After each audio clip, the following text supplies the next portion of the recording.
أشهد أن لا إله إلا الله وحده لا شريك له وأشهد أن سيدنا محمدا عبده ورسوله لا نبي بعده.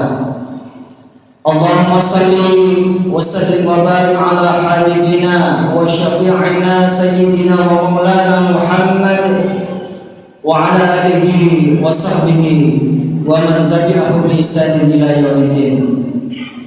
أما بعد أوصيكم ونفسي بتقوى الله وطاعته فقد فاز المتقون.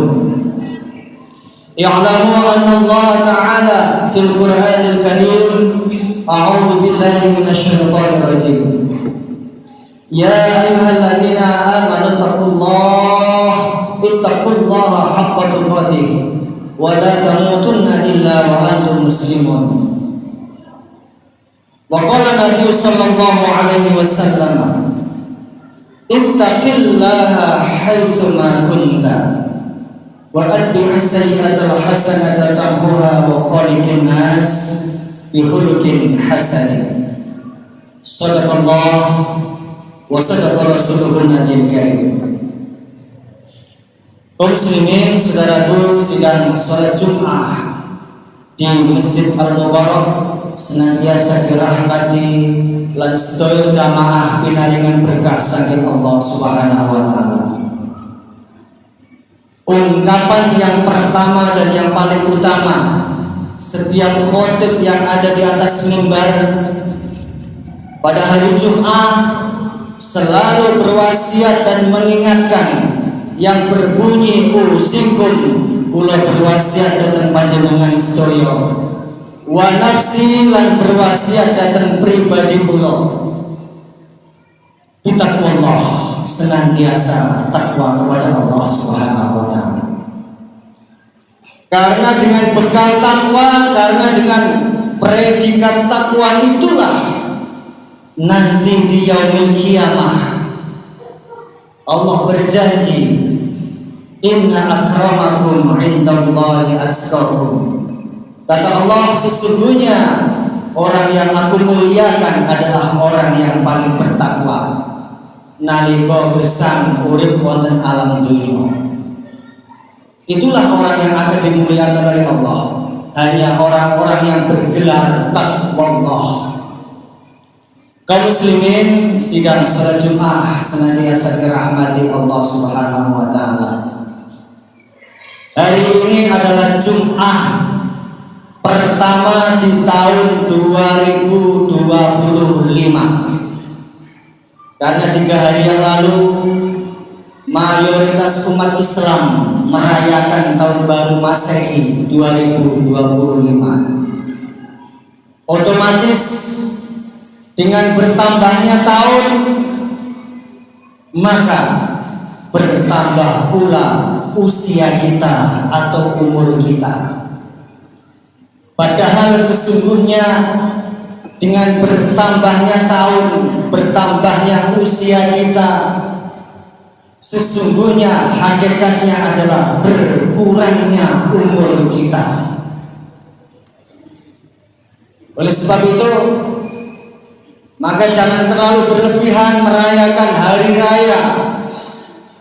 Karena hari raya atau tahun baru, baik tahun baru Islam Hijriah maupun tahun baru Masehi, itu adalah tempat, tahun baru adalah tempat muhasabah, tempat untuk mawas diri, tempat untuk introspeksi, tempat untuk berbenah diri. Itulah hakikat tahun baru.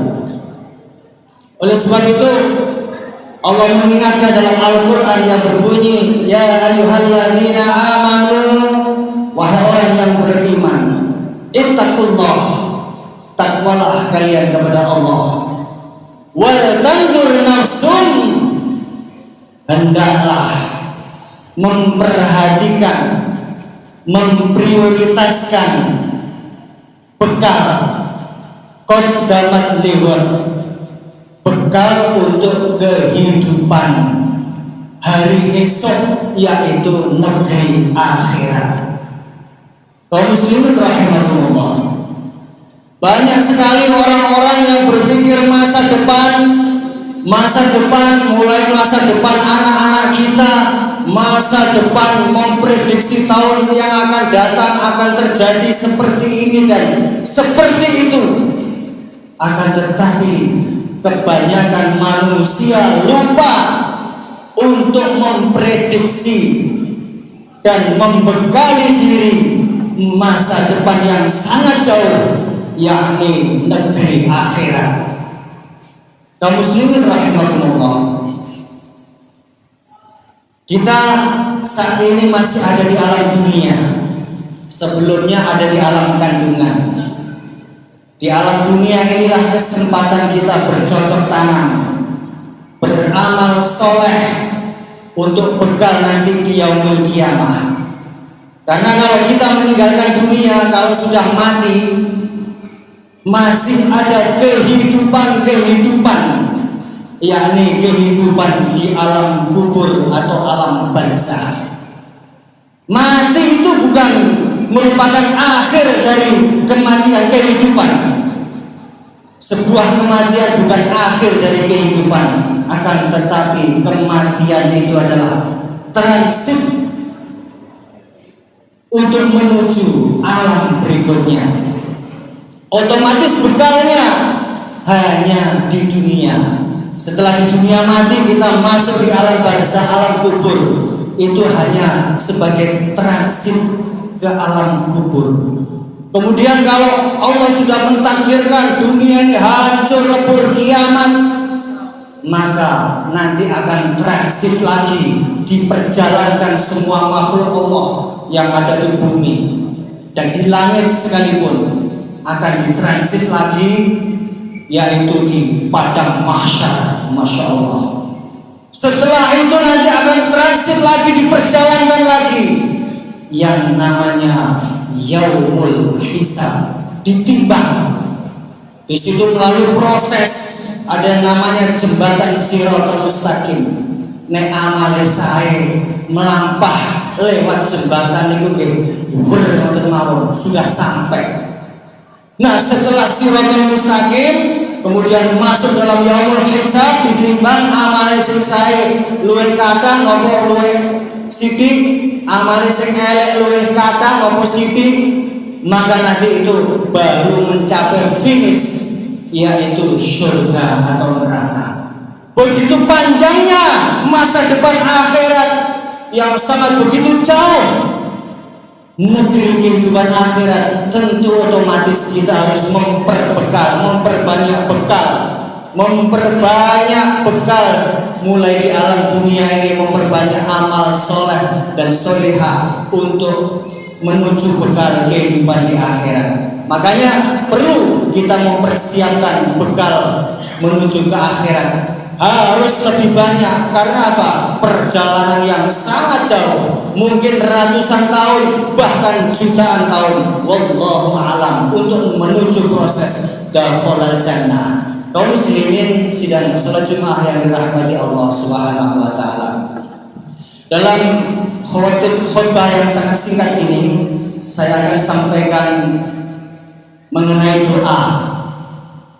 Mudah-mudahan bagi orang yang beriman tentu insya Allah sudah mengamalkan doa agar kita terhindar dari 4 hal.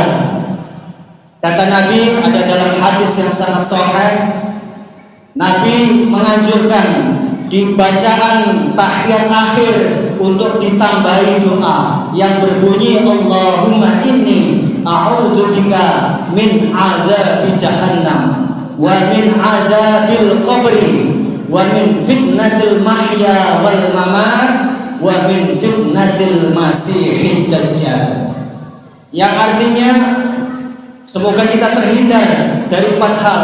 Kata Nabi, Allahumma inni a'udzubika min azabi jahannam, ya Allah, sesungguhnya aku berlindung kepadamu min azabi jahannam, dari siksa neraka jahannam. Yang kedua, wa min azabil qabri, dan siksa dari alam kubur atau alam barzakh. Niki perlu, makanya wong muslim tak lupa selalu mendoakan yang hidup dan yang mati supaya teringankan, akan ringan saudara-saudara kita yang ada di alam kubur, supaya tidak disiksa. Dan kita yang masih hidup ini sudah selalu munajat kepada Allah, berdoa, Allahumma inni a'udzubika min adzabi jahannam wa min adzabil qabr, dari siksa jahanam dan siksa kubur, wa min fitnatil mahya wal mamat, dan fitnah kehidupan dan fitnah kematian. Hidup ini kadang-kadang orang salah, kadang difitnah, apalagi yang salah, penuh dengan lika-liku, penuh dengan cobaan. Oleh sebab itu mudah-mudahan kita terhindar dari fitnah kehidupan, apalagi nanti akan menjelang fitnah kematian. Yang terakhir, wa min fitnatil masihid dajjal, dan fitnah dari akhir zaman yaitu Dajjal. Walaupun sosok Dajjal secara fisik belum keluar, namun mental manusia sekarang ini sudah banyak bermental seperti Dajjal. Dajjal secara fisik belum nampak, akan tetapi mental Dajjal sudah dimiliki oleh manusia-manusia yang tidak beriman, apalagi beramal soleh. Mentalnya Dajjal diantaranya adalah suka mengadu domba, tidak pernah membuat situasi kondusif, tidak pernah Dajjal itu mempunyai sifat-sifat yang mengkondusifkan suasana. Senengannya adu domba, nah yang salah senang, dia senang diviralkan, dibesar-besarkan. Ini adalah sifat Dajjal. Padahal kalau kita ada salah satu doa, dan ini adalah saran dari Rasulullah SAW. Kalau orang beriman itu senang menutupi aib saudaranya, maka nanti aibnya di akhirat akan ditutupi oleh Allah. Justru sekarang ini kalau ada saudara kita yang salah, malah dibesar-besarkan, diviral-viralkan. Ya otomatis nanti dia mau kiamat. Kula jenengan ini boten menungso sing sempurna, otomatis duwe salah, ya otomatis diler karo Gusti Allah kesalahan-kesalahan kita. Oleh sebab itu mudah-mudahan kita terhindar dari fitnah dunia, dan mudah-mudahan kita dijauhkan dari azab neraka dan azab siksa kubur. Amin ya rabbal alamin. A'udzu billahi minasyaitonir rajim. Bismillahirrahmanirrahim. Fadhkuruni adhkurkum washkuruni wa la takfurun. Wa qul rabbighfir warham wa anta khairur rahimin.